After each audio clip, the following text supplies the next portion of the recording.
Welcome to episode 20 of Talking Utter Slot, the podcast about collecting, racing, and just plain having fun with slot cars.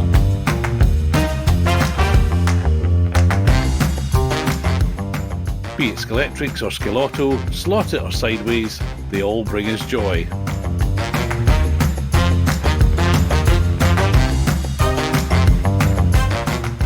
As it's episode 20, I can't help picture that most famous racing car ever, Steve McQueen's Gulf Porsche number 20 from that film.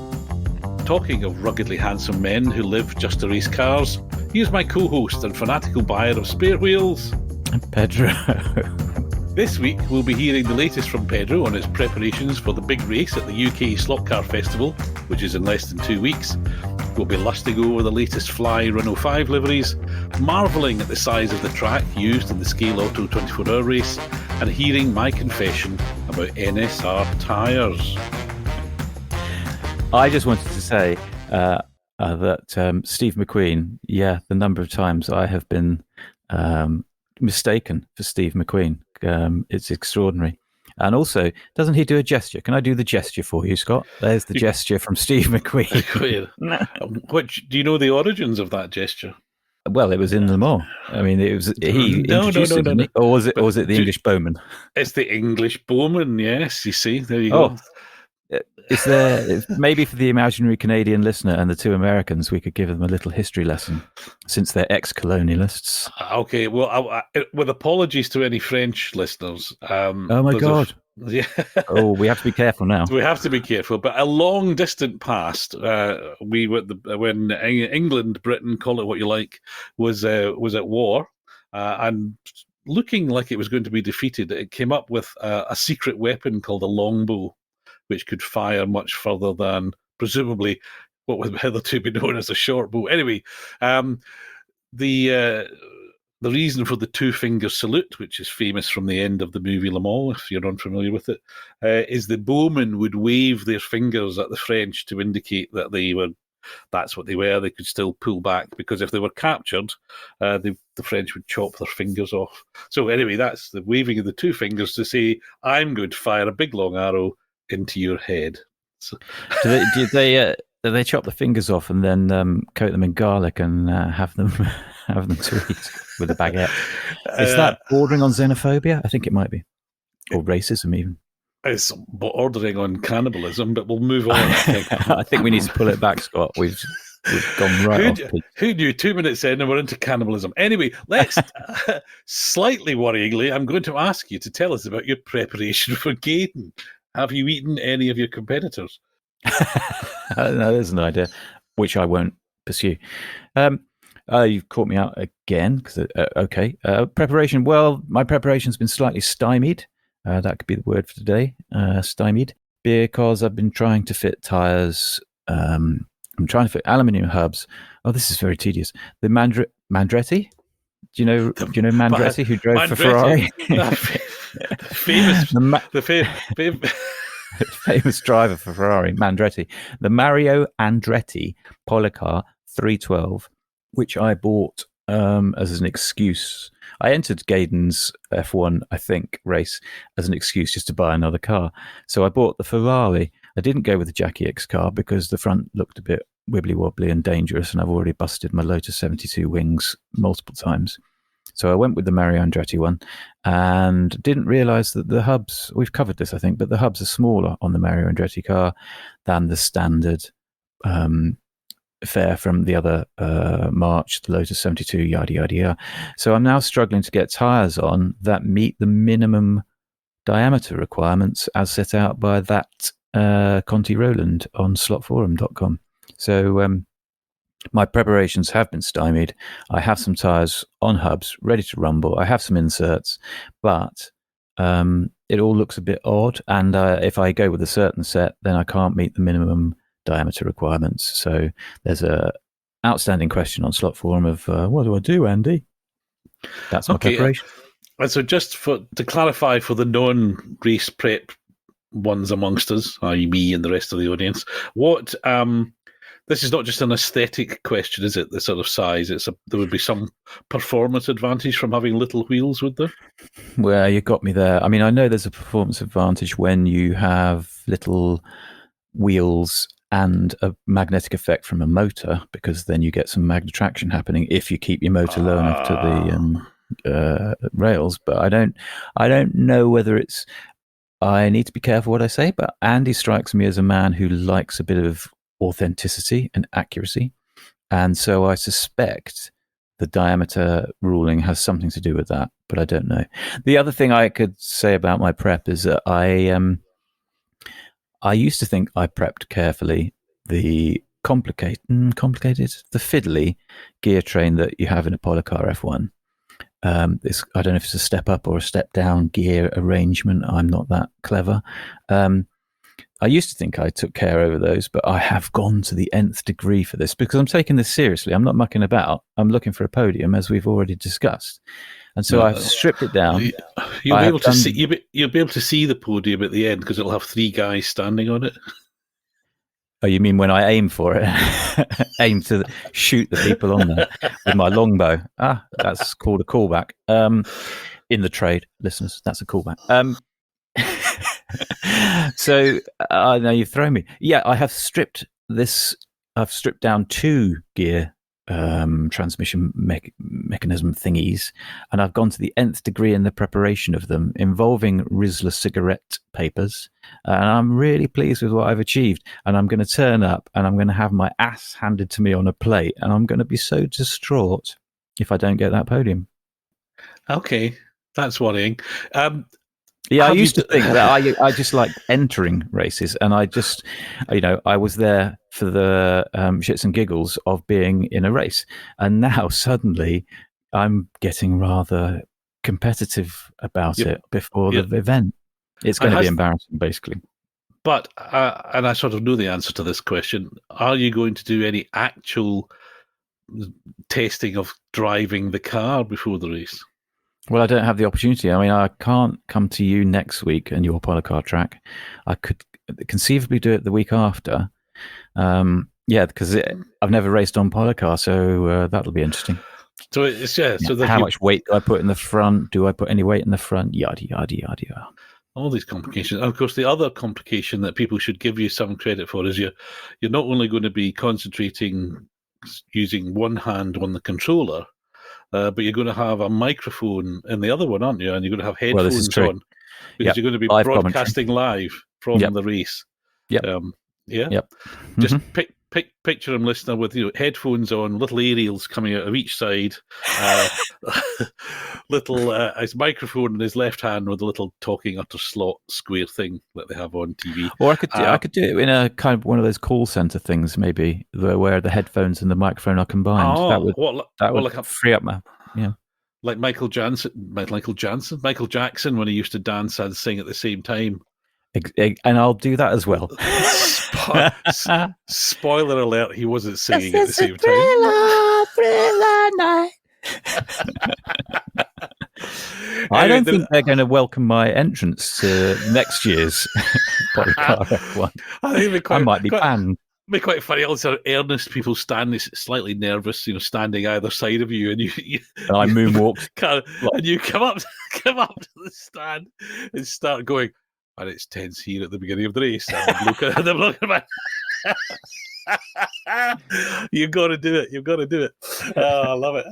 I always remember the early days at BTCC when they could have in-car sort of comms with the drivers live on the race. I always liked that. And Tim Harvey had told me all the drivers kind of said, no, don't want to do that. Well, stop. Did you just say Tim Harvey told me personally you were chatting with Tim Harvey? Is that a name drop? I think you've used Tim Harvey before, though. Okay, so I'll move on because he said the only person who would agree to, or one of the only people who agreed to, was John Cleland.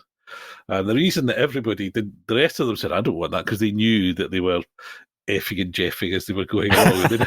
And they didn't want to have to try and concentrate on speaking to the television while they were driving. John, bless him, had said yes, which is why in the early days there's lots of lovely fruity comments from J. Cleland Esquire whilst he was doing. Anyway, now didn't the Aussies? I go to credit the Aussies again because I think they pushed the technology with cars and cars and cameras, and indeed cameras in cars, and also talking to drivers as they went around a great race. Was it the Great Race? The Great Race, Bathurst, mate. Mount Panorama. Mount Panorama. Which sounds like there ought to be sort of the gods of Marvel living up there, but I think that's just I picnic do. tables. It's awesome. I love it on Gran Turismo. I do too, but I hate the way the AI breaks the cars. You get to the top, and I think it's the second left-hander, which is really fast. But if you're following a car, it breaks at the apex, and if you're too close, anyway. Bearing in mind that you worked on me to do this podcast, I need to work on you to actually stop racing AI and come and race me in a lobby on Gran Turismo, because racing people is so much better than racing AI. However, what's caught your eye, Scott? What's caught my eye? Well, I'm a big fan of fly cars because I remember when they were new and they were the thing. They were just amazing. Remember those halcyon days. Yeah, and they kind of stopped for a little while, I think. I mean, I stopped buying stock cars, but they kind of stopped. Anyway, before they stopped, they were doing lots of rally cars, and they did sort of the Audi and various things, but they did the Renault 5 Turbo, the mid-engine, sort of wide arches, lovely little thing. And I think it's a great slot car. It looks really nice, possibly tiny bit overscale. But you take the magnet out and it just slides about. It's exactly like the real thing as far as I'm concerned. And there's a million great liveries for it. Anyway, they're still making it and they're still bringing out fresh liveries. And there's about another half a dozen just been announced. And although I've got a few of them already, and I should be grown up and mature and say, I don't need any more bits of plastic with a microscopically thin layer of different paint on them, because that's effectively what I'd be buying. But then I saw the pictures of the Lucky Strike sponsored one. Ooh. And I thought, I need that. And do you know what really tips me over the edge? The wheels, those, I think they're goatee wheels, aren't they? If I'm pronouncing that right. Anyway, whatever the wheels on the car were, but they're sort of two colours. There's a slightly bronzy, coppery inner spokey bit, and then an aluminium rim. It reeks of the 1970s. It's fantastic. I think that's the reason you need to buy them is because we grew up in the 1970s, and anything that reeks of the 1970s, be it James Hunt or a cigarette sponsorship on a car, a livery, indeed. Is that the first mention? Yeah, I think so. Then you have to do it. The liveries were so much better. Always done it again. The liveries were so much better back in the day, and so that's where our warm and fuzzy place is, Scott. I don't understand the wheels. And also, I have a question, and I don't know whether I wasn't listening to you saying it already, so I apologise. But well, man, you're not listening to me. That never happens. Is the little Renault? Renault. It's not front engined, is it? No. There's going to be a new Fly Renault 5, which is a model of the front engined car. Very confusing. No, this is the Group B mid-engined. Oh, do you mean the actual model of the car? So no. Now you've properly confused me. Okay, let me Renault recap. 5 is a towboat. Oh, and the engine was in the back. You're right. Sorry. The engine was in the back. Sorry. So the model is a sidewinder, authentic, because Fly put the motor where it really was whenever they could. And I know everybody hates the ones with the motor up front. I do. But I don't. I love them. They're great. You're a fool. No, I just like things that are different. That's all. Well, that's foolish. There you go. The Renault 5s are good, but they showed, was it just towards the end of last year or in springtime, a new model of a more recent Renault 5, which is the regular body shape, but the front-wheel drive car. But I don't believe the slot model is front-wheel drive. It's just it's a model of a front-wheel drive car. That's very confusing. And you don't want to confuse me. So the Spirit model, which I had one of once upon a time, and was very disappointed with because it was a Mahusiv. Well, it was weirdly proportioned. Was that a turbo? It was a turbo. Yeah, it's as far as I know, there are 3 models of the Renault 5 Turbo, which is the Group B car. So there's the Fly one, which I think are the most authentic models. There's the Spirit one, which is, shall we say, caricature. Yeah, that's a fair. Yeah, caricature. You know what it is, but it's probably not dimensionally accurate. And then there was the SCX stroke Spanish Skeletrix. Yeah, and I'm about to eBay one of those. All right, well, proper. I mean, they're nice little things. They're probably scale actually because they're quite small. But the SCX, yeah.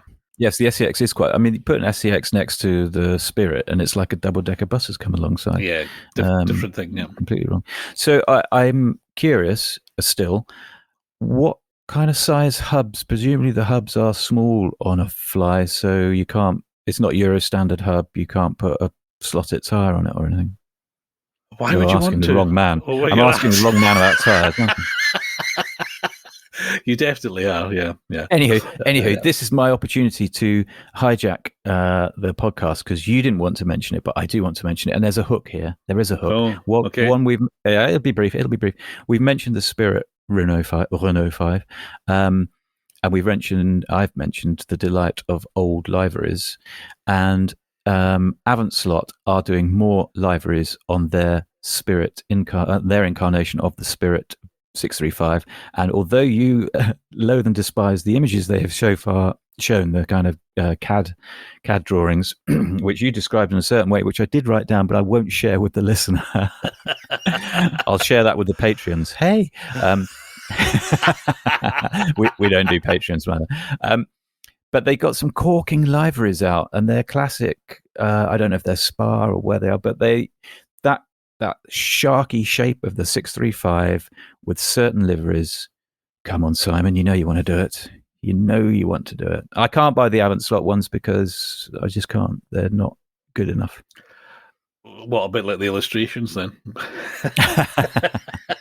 It will be. I mean, I fought really hard not to buy the Marlboro one, but there's two in that suggestion that they're going to do 3 new ones. There's 2 of them. I just think, I bet that's going to be sweetly pretty when I see it in the flesh. So just to clarify for listeners, you're talking about a BMW, and you don't like BMWs. I don't like BMWs. No. Yeah. Okay. No, I just wanted to make sure we're all on the same page. For those who haven't seen the illustrations, this is about television on radio. My disappointment at the illustrations of the upcoming liveries is that the shape of the car is so not accurate to be. But that is just the computer drawing, Scott. That isn't how the thing is going to look in real life. I'm sure if you asked the computer to draw, it would come up with a better drawing. And I just to put my old selling cars hat on, I think if you're selling something at a premium price, which you hope commands a certain or conveys a certain level of quality, then I think the illustration that you used when you first announced it would probably be better off a little bit more accurate. But anyway, that's just me. I like you though. I think this sort of trend that we're discerning. We're certainly not leading. We're discerning for 70s, 80s Spa 24-hour race liveries. So European Touring Car Championship, so BMWs, the XGS, so we say the Camaros, the Capri. So we're all for that. So keep slot car manufacturers of the world keep making European touring car. Wouldn't it be good? Wouldn't it be good if we could persuade the Maurizio brothers to manufacture some Group A cars of that era? Okay, yeah, that would be a whole new class for them, wouldn't it? I think it would. What group? The Skyline. No. The Skyline. No, sorry, yeah, you're right. Sorry, I'm slightly earlier vintage is what I'm after now. Okay, because I'm insatiable in my desire to consume plastic. Well, except though, we were going to go on from my love of Rally Renault 5 turbos, and you noticed there was an additional livery being offered, which wasn't a competition one. No, it's interesting though, isn't it? The way. Oh, hang on. What are we talking about now? I interrupted you. I apologise. No, you're the one that mentioned. I didn't even notice it. I was blinded by the wheels of the Lucky Strike car. You went through and said, there's a non-racing livery car which has got a movie tie-in, and you questioned. Yeah. And I questioned whether it was... how do they do it? I've forgotten now how they do it, but they do everything they can to not say James Bond 007, but it will come with a secret agent figure. Yeah, that's it. So it says movie tie-in comes with secret agent figure. Yeah. Which tells us immediately that Fly aren't chipping out for the license from James Bond, which I assume is a hideously expensive thing. So fair enough. It does beg the question what the secret agent figure is going to be wearing. Well, I say I reckon he's going to be wearing a bow tie and dinner jacket, and he's going to be very smart. Except I don't know what film is it from, the Renault 5 Turbo. The way you say turbo, Scott, is just it's music to my ears. Turbo. Say it again. Turbo. Brilliant. I don't know really, because I kind of gave up on James Bond films after Diamonds Are Forever. So. Oh, really? That's sad. Well, you don't know what happened to him in the last one, then? I do. I mean, I've seen them, but I don't remember them in any great detail. Is what I'm saying. Talking of, so it's a James Bond. There's also a James Bond link to a new Skeletric car. This is, once again, Scott, this is all just so seamless, the way you stitch these pieces together. It's almost genius. Like I plan it. How come the BBC haven't been in touch trying to get you to work for them now? How do you know they haven't? Oh, this could be the last episode, dear listener, as he goes off to finer things. I'm not saying anything, but you know how Tucker Carlson got fired last week?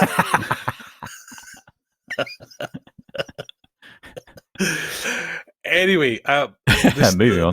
The new Skeletric James Bond Goldfinger Mustang convertible, which was announced at the beginning of the year, and we believe from Simon's excellent presentation that it's the first Skeletric car with a female figure driving. There have been others. Fly, for one, I've got one. I think there've been others, but this car is actually. I think Simon is. You need to give him that £3 back, because I think he's just analysing the things that trigger you, and he's focusing in. You don't like road cars. Nope. You don't like white cars. Nope. And I can't remember what's the third thing you don't like. Anyway, I'm hoping you weren't going to say, and you don't like women. You misogynist sod, you. No. You're dead set against them, aren't you? No, it wasn't. No, I would refer you back to my musings about Bo Derek in earlier episodes. Yes. I must. I'm off again. There's a third thing. There's three things you've told me. You don't like road cars, you don't like white cars. I can't remember what the other one is. I thought this just ticks all of your, or crosses all of your boxes rather than ticks. Well, the thing that has me annoyed, not particularly, but I don't understand. Well, I do understand, because they obviously needed that bench seat in the back. The turning of the motor on its side will obviously mess with the dynamics of the machine and affect its performance. However, it's a road car, so whatever. Who cares? They will be doing. They have done already. What am I talking about? They've done racing car versions already. But I do want. I believe my life needs a little 137 Mustang, and I've yet to see one that actually floats my boat. Other than the Revel one, I think I've mentioned before. But my experience with Revel cars is not good. So I'm not sure that I would commit to that. Okay. Have you not got one of the Trans Am Skeletric ones? You must have one of those. Nope. Oh, well, there you go. Well, call yourself all I've got from Trans Am is the Camaro. Yeah, well, I think Z28. Yeah. By the way, the contemporary in North Mustang. America, you are pronouncing Z incorrectly. Just to point that out to you. Z28. Before we move on, another Skeletric announcement, which is a road car, which definitely caught my eye when it was announced. So everybody went sort of bananas for the white Countach, to pronounce it, I think, correctly.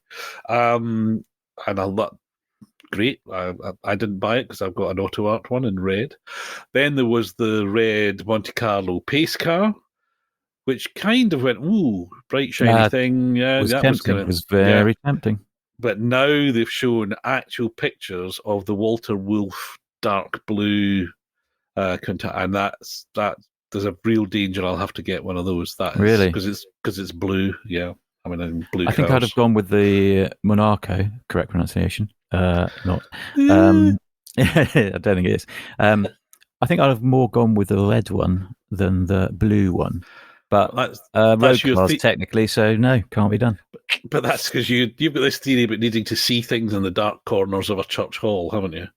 Well, I should explain to new listeners. That's not because he's hiding out. It's because where he races is a church, a very quaint sort of medieval church hall in Oxfordshire. I mean, if Midsummer Murders ever do a slot car themed episode, it'll be filmed where Pedro goes racing. Anyway, the corpse will be found in the dark corner, in the piano corner of the Ramsden Memorial Hall. Yeah, I need to be able to see the car in the corner, otherwise, and increasingly, because the lighting in there is so rubbish, but increasingly I find I can't race the Lotus, Ronnie Peterson's Lotus 72. I just can't do it because I lose track of it for about, I don't know, 3 seconds out of a 8-second lap. It's just not, I can't see it. Just as well, slaughter handling is so good, really. Speaking of slaughter and good handling, I think genuinely more seamless work here. Seamless. Pictures and the announcement of the first, and I think the first of a great many, of the LMP2 Oreca from Slotted. Well, yes. I sort of real LMP2 kind of does that with me as well. It's the poor relation. You've got the LMP1 or the hypercar, which are it's the premier division of endurance racing, and then you've got the GT3 cars, which are all the street fighting bare knuckle boys at the back, and decent in the middle cars. are the LMP2s sort of running around wishing that they were LMP1s. Nevertheless, it's a very popular class. I watched a short documentary about this real car, and it's estimated there are over 200 of them have been built over the years. So from Sloted's sweat the mould point of view, there are going to be endless livery. If you thought the 956, 962 mould was a rich pickings, then this one should be. But will there be? Because I don't think LMP 1 or 2 appeals in quite the same way as the Group C does, because we're talking nostalgia. We're talking old gits like thee and me. And certainly in this particular sample, it's a 50% split. You like LMPs. I think they're dull. And I won't be buying one. Well, you say that about everything, yet you've got how many slot cars do you presently own? To the nearest. Don't tell them about the Shadow DN4 that I bought. Shh. You didn't tell me you'd bought a Shadow DN4. That's because I didn't. I'm not buying one because it's black. I won't be able to see it in the corner, and it doesn't appeal to me because it's a wingy car type thing. Move on. LMPs. Yeah. I was winding you up. Sorry. All right. No, with the LMP, the Oreca, I think is a really the launch livery, if I can use that terminology, is not one that particularly appeals to me, but there are so many liveries for this car over the years, even the current years, that I look forward to those coming. So I think that's going to be a significant car because for competitions, for people who buy slotted cars for racing, I mean, that's going to be lots of them. I hope so. Speaking of Le Mans, 2 things call to mind. I got it wrong last time. I said I didn't think Michael Fassbinder in his matte green Porsche is going to be racing at Le Mans this year, but he is. Turns out he's been racing in the European Le Mans series, and they've got an entry for the big proper race. But I've only been watching the World Championship, so that's why I hadn't seen him. But also the other thing we saw was that there was a big 24-hour race which Scale Auto was promoting, certainly on Instagram with photographs. Huge. I mean, it's difficult to convey quite how huge the track was, and it was mirrored, I think, at least once, if not 4 tracks. Yeah, staggering amount of style. And we both looked at these pictures and said, "I'd really love to take part in the race, but I have to be honest, I wouldn't want to be spending. It must be days and days building the tracks and then taking them down again." So hats off to the people who do. But yeah.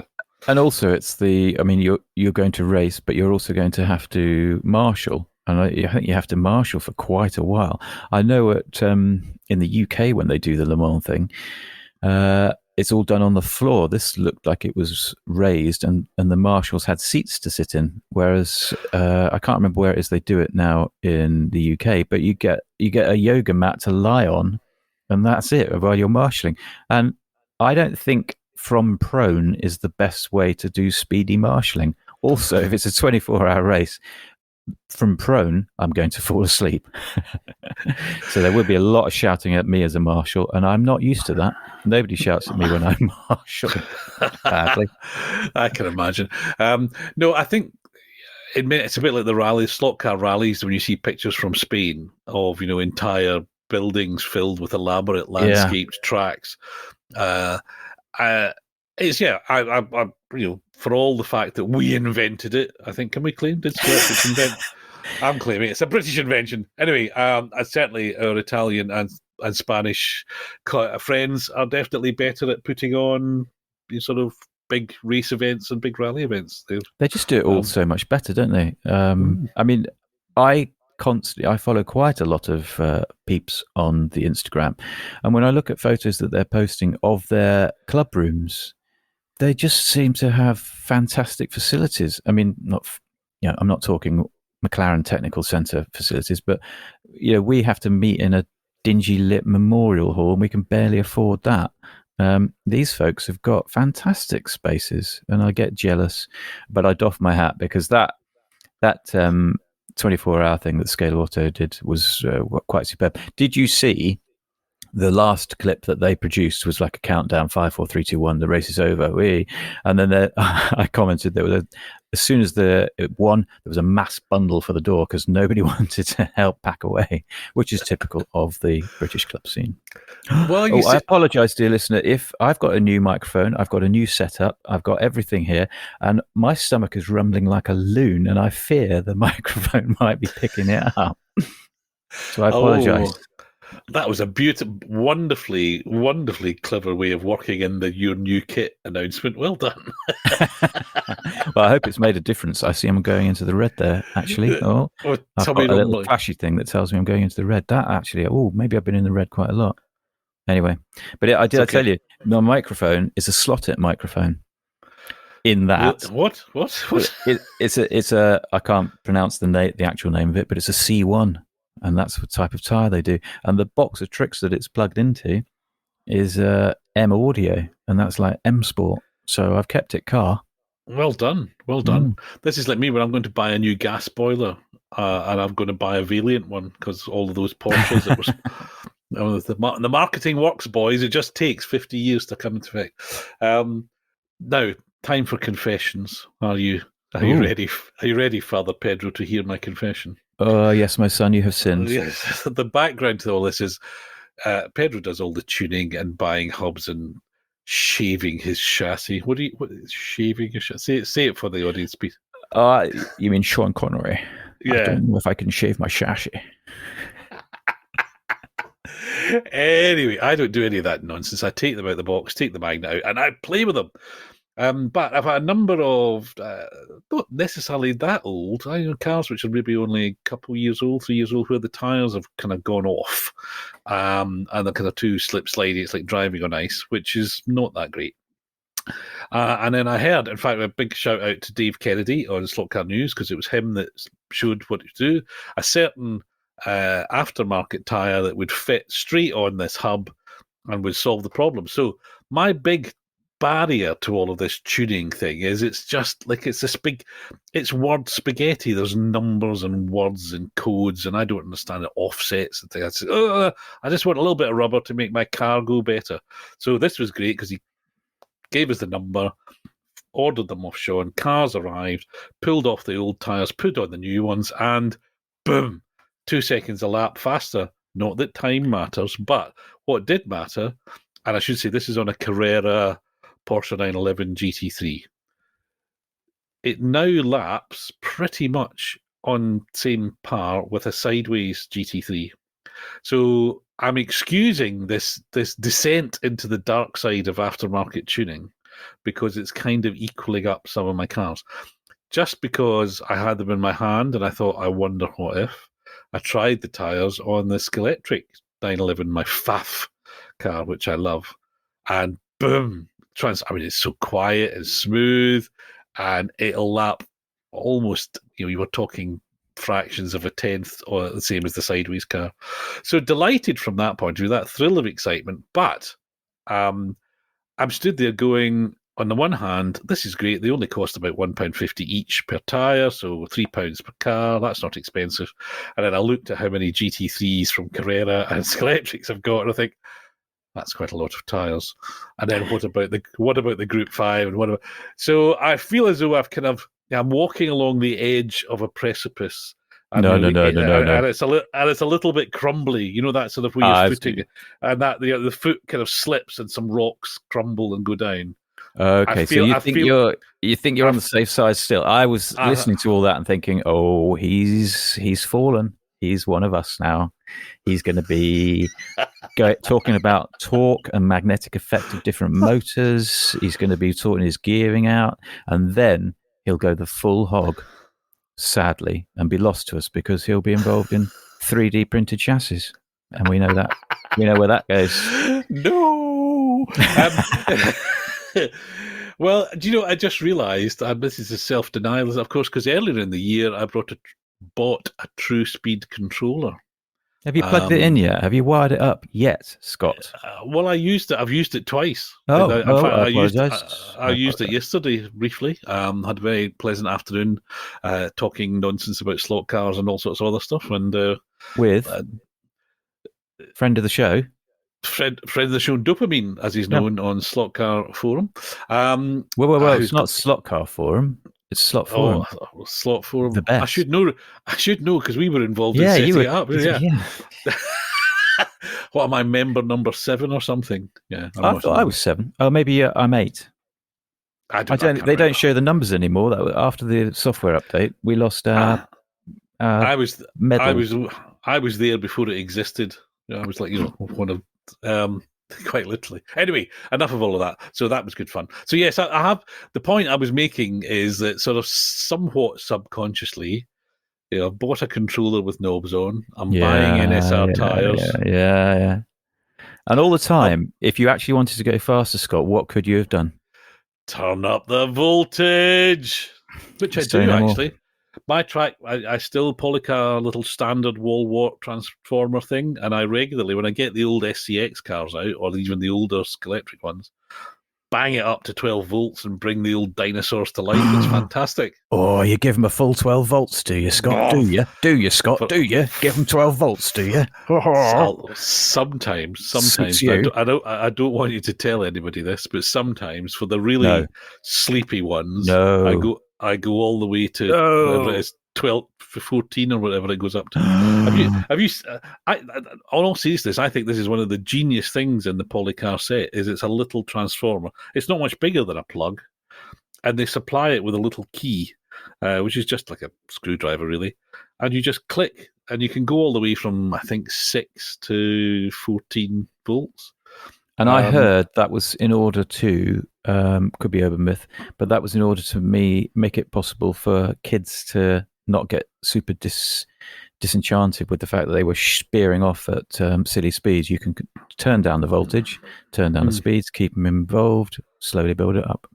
Exactly. I run my track at 9 volts most of the time.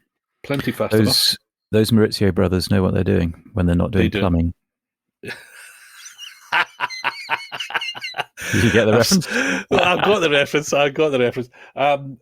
Which is the second costumed superhero reference that I've had, because when we were talking, we're on fire with this seamless nonsense. When we were talking about you broadcasting from and I thought you're going to look like Captain Carrera.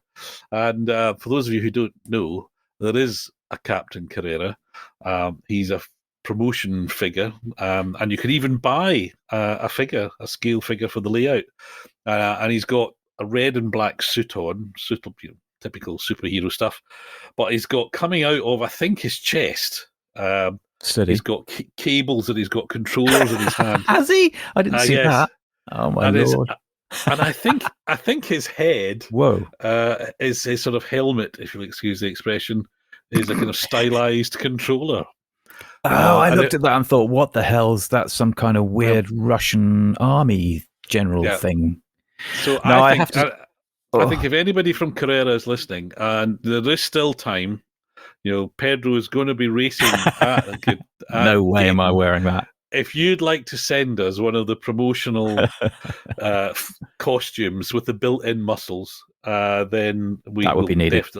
We'll definitely get him to wear it while he's racing. I will go ahead with that if you also send the 4 Dolly birds in their jumpsuits that were in the photo next to Captain Carrera that I saw. Sorry, it's 2023. You're not allowed to refer to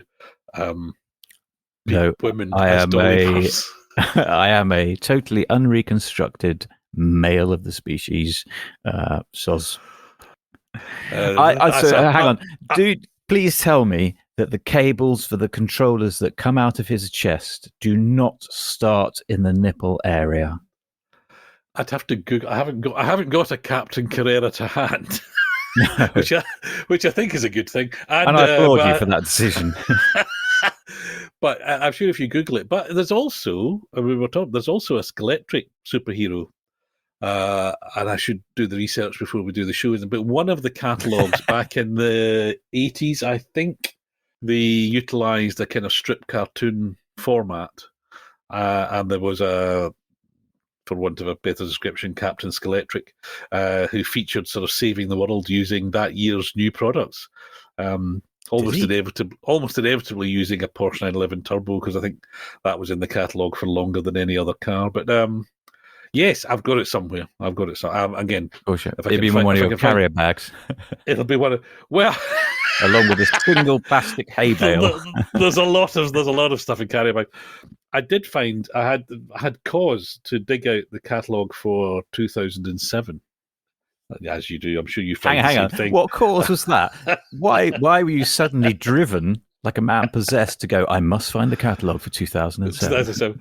No, it's the 50th anniversary catalogue, so I was interested to see what it's. But inside the front cover of the catalogue, I found a torn-off corner of paper, which obviously was something to do with work, because it's got an agenda on the other side of it. And some meeting or other in 2007, I wasn't paying attention, because it's got my list that I was going to send to scale models to order some new gear. So it's quite interesting to see the things that I'd gone through the catalogue and identified what I was going to buy. But this doesn't make very good radio, so we might come back to that. But it's looking through the old stuff. There's things which I've got most of it, actually, and I'm now wondering why I didn't buy some of them. I obviously felt I was being too extravagant. I think all my Christmas lists have bitten the dust, fortunately, from when I was a kid. But I figure Skeletrix and Action Man would have figured quite high on both of those. Can I just take issue? Oh, my Lord, I really hope the microphone isn't picking this up, because my stomach is properly going for it. I need a sandwich. Sorry, don't shake your head like that. I need to take issue with you, because you were praising Mr. David Kennedy for his tyre talk. Which could become a new feature of this show, we thought. Tire talk. But he dissed the concept and the idea of the Land Rover and as a Skeletrix car. And I could well be wrong here, but I think they're going to make a fortune out of that model. How dare he? How dare he? I think to be very fair and accurate, I don't think he dissed it. He said it's a lovely thing and he could see why Skeletrix do it. No. He just didn't think it would sell. While you could see why it would sell well in Britain, but he didn't think it would necessarily sell well in America. Outside, yeah. In the ex-colonies, yeah. In the former colonies, yeah. In the former colonies. But I don't think... we don't know, really. I mean, I know, for example... I think it's the new Shadow. I think there will be so much buzz about it on social media. Everyone's going to be talking about the guide. Oh God, yeah. I can't. Yes. Well, you may be right. I may well be wrong. I think so, but yeah. But yeah, it falls. I mean, you've got me. I know it's a road car, and you don't buy road cars, and blah blah blah. It ticks my box because it's kind of an unusual slot car, and I quite like unusual slot cars. I think I will probably buy one. Oh, you see. Mhm. And I think I will probably buy one of every Landy variant that they bring out, other than the Golf liveried one, obviously, as part of my pension planning. Is that when there's a Gulf liveried Landy? Is that officially when Electric have jumped the shark? No. Yes, it is. I think they jumped the shark with the Golf liveried Pagini, whatever it's called.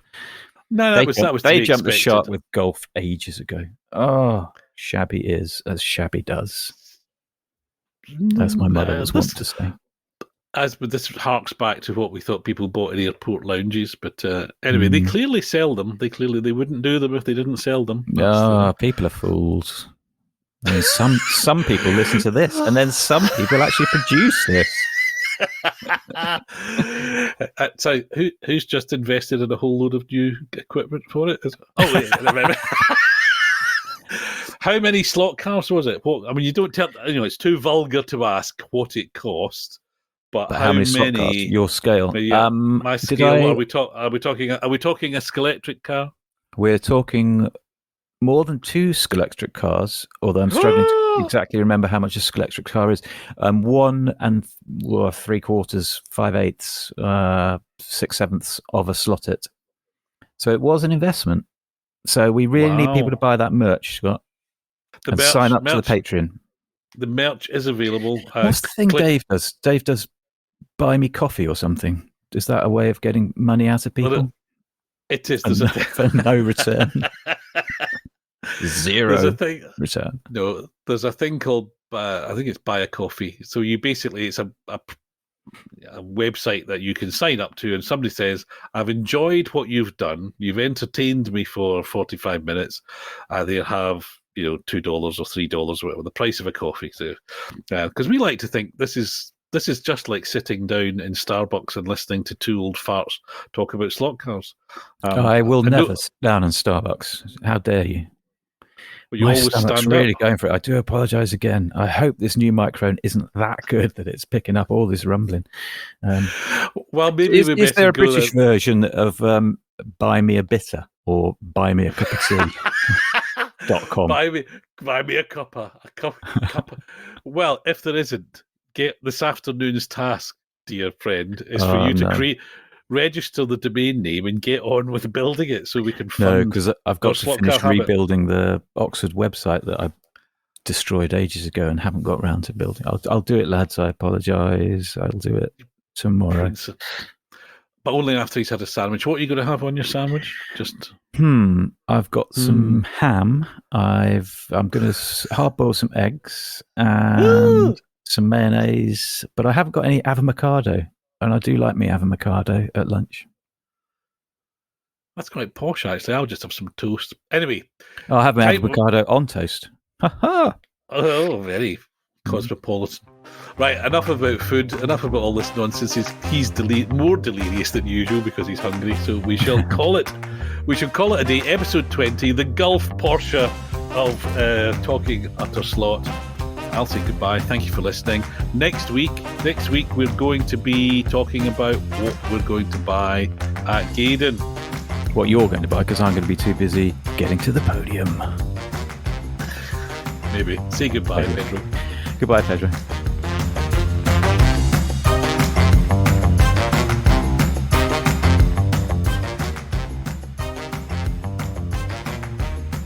You're not saying anything because you know I'll record it and put it on at the end.